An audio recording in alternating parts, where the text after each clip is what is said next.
I don't know if you know it or not, Miss Decker, but the Houston police have identified the canvas bag that Joe Foster carried the money in when he abducted you. Yes, Ruby told me. That's my manager's sister. Did she also tell you the bag was empty when they found it? Yes. I don't see what that has to do with me, though. The bag was found in the possession of a dead man, a man named Gus Perkins. Perkins apparently ran into a busy intersection and was hit by a car. We assume he was trying to retrieve the bag. Yes, Ruby told me that. Well, we traced Perkins to a diner where he worked as a cook.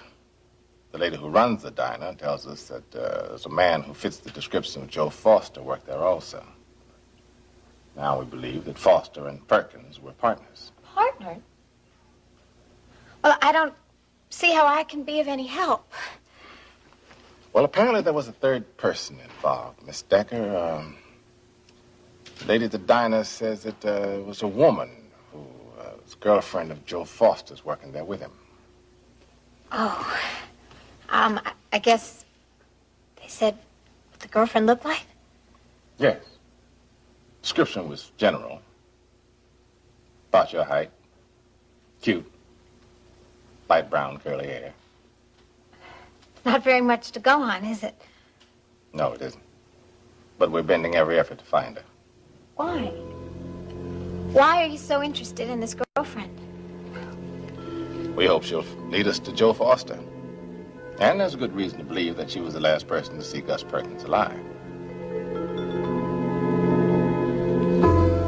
So Joe Foster never mentioned the girlfriend to you? No, he didn't. As a matter of fact, I always got the feeling that he didn't really have too many friends. He was sort of a loner. I see.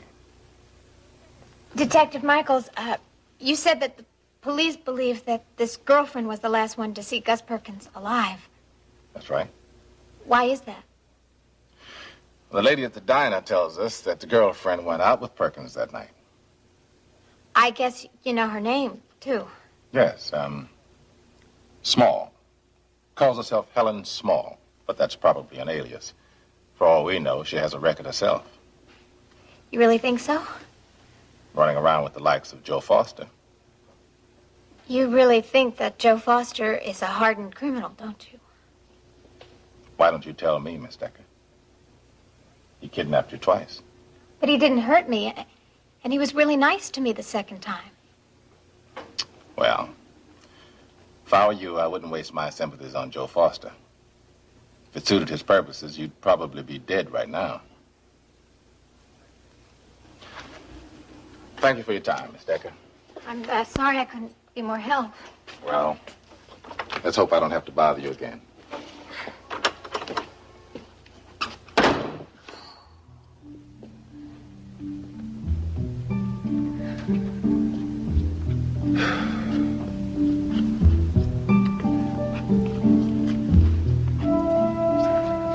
Well, cops don't think too much of me, do they?